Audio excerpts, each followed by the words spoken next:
இந்த 20-21 ஆண்டுகளை கடந்த பிறகு நிறைய படங்களை பார்க்க ஆரம்பித்தேன். இயக்குனர் சங்கத்தில் 10 ஆண்டுகளுக்கு மேல் அப்படியே பதவியில் அப்படியே செல்ல செல்ல செல்ல என்னுடைய அனுபவத்தை கற்றுக்கொண்டேன். அந்த அனுபவம் எப்படி வந்தது என்று சொன்னால், நான் சினிமாவை நேசித்து என்னுடைய கிராமத்திலிருந்து நான் வந்தது அண்ணன் செல்வமணி அவர்களை சந்திக்க வேண்டும் என்பதுதான் எனக்கு கனவாக வந்தேன். 93 அவரை சந்திப்பதற்காக நான் வந்தேன். சந்திக்க முடிக்கவில்லை. திரும்ப +2 முடிச்சுட்டு அவரை சந்திக்க வேண்டும் என்று ஆவலோடு அவரை தொடர்பு கொள்வதற்கு எனக்கு வழி தெரியவில்லை. ஆனால் அவரிடத்தில் இருந்த கேமராமேன் அவர் வீட்டுக்கே நேரடியாக சந்தித்து, உங்கள் ஊர் பக்கத்தில் நான் இருக்கேன், அண்ணனை சந்திக்க வேண்டும் என்று கேட்டேன். அவரும் இந்தியில் பிஸியாக இருந்ததனால் 3 ஆண்டுகள் தொடர்பிலே நான் செல்ல முடியவில்லை.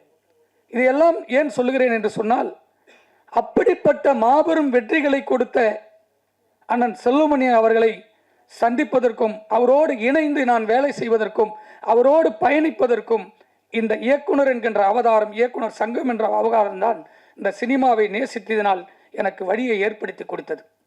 எந்த தொழிலை நாம் உண்மையாகவும் நேர்மையாகவும் நேசிக்கிறோமோ அந்த தொழில் ஒரு நாள் நம்மளை உச்சியில் கொண்டு போய் சேர்க்கும் என்பது என்னுடைய எண்ணம்.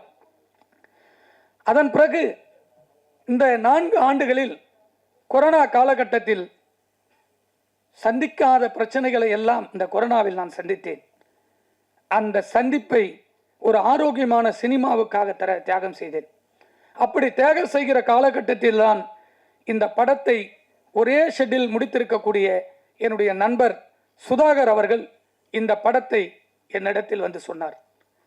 ஆனால் நான் ஒரு படத்தை முடிச்சுட்டு இருக்கேன், எனக்கு வழி தெரியல, இன்னும் 1 கோடி இருந்தால் முடிக்க முடியும்னு.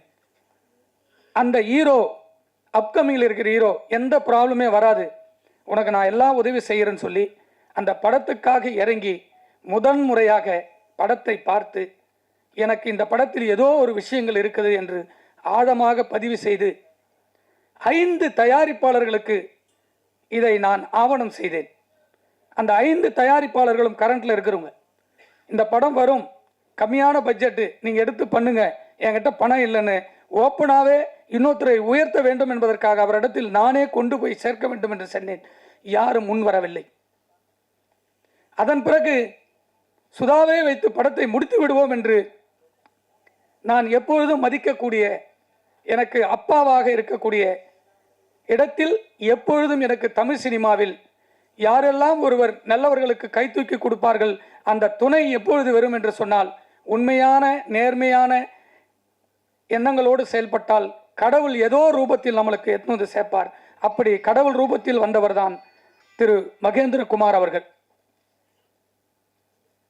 அந்த படத்தை முடிப்பதற்கு தொடர்ந்து 3 ஆண்டுகள் போராடி ஒரு பணத்தையும் ரெடி செய்துவிட்டு ஒரு நடிகனையும் நடிகையும் தேடி அலைவது இருக்கிறதே, கொடுமையினுடைய உச்சம். உதாரணத்துக்கு அந்த படத்தினுடைய நடிகர் அசோக் செல்வன் டேட்டு கேட்டு வந்தேன், 4 வருஷம் முடிச்ச படத்தை. இன்னைக்கு அவருக்கு 2 கோடி சம்பளம் இருக்கலாம், அன்னைக்கு கொடுத்த பணம் 31 லட்சம். இன்னைக்கு 2 கோடி 3 கோடி அவர் சம்பளம் சொல்றாரு. வாங்கட்டும், சந்தோஷம். ஒரு இயக்குனரும் ஒரு தயாரிப்பாளர்னா எந்த நடிகன் நடிகையே கிடையாது. அந்த தயாரிப்பாளரை திரும்பி பார்க்காத எந்த நடிகனும் உச்சிக்கு போய் திரும்ப வந்ததில்லை. கீழே உழுந்து கண்ணுக்கு முன்னாடியே பார்த்துருக்கோம் எவ்வளோ நடிகர் நடிகைகளை. ஒரு இயக்குனர் இத்தனை வருஷம் போராடி ஒரு படம் எடுத்து வச்சிருக்காரு.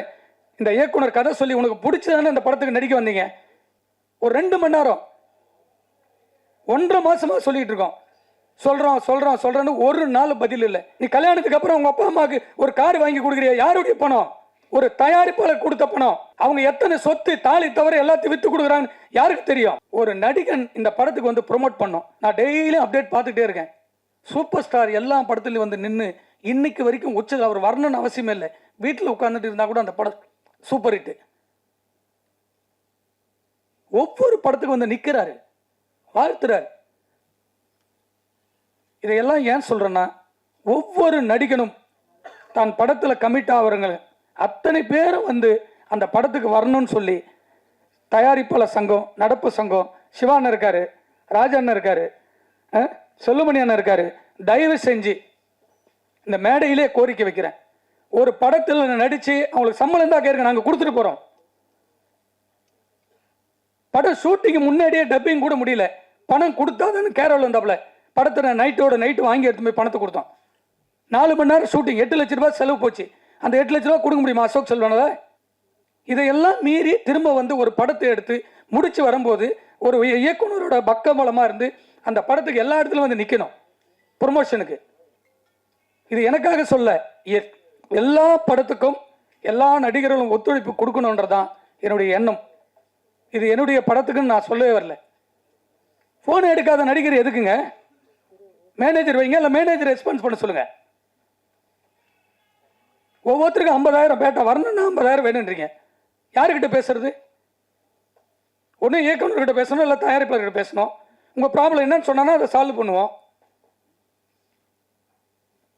இது எல்லாமே வேதனையுடைய உச்சத்தில் தான் நான் பேசுகிறேன். ஏன்னா ஒரு நடிகர் நம்ம வேண்டாம் வேண்டாம் வேண்டாம் அப்படின்றதுக்காக தான் ரொம்ப அமைதியாக இருந்து இவ்வளோ பெரிய ஜாம்பவான்களாம் எவ்வளோ டைம் எல்லாம் வேஸ்ட் பண்ணி எதுக்காக வந்திருக்காங்க சொல்லுங்கள்?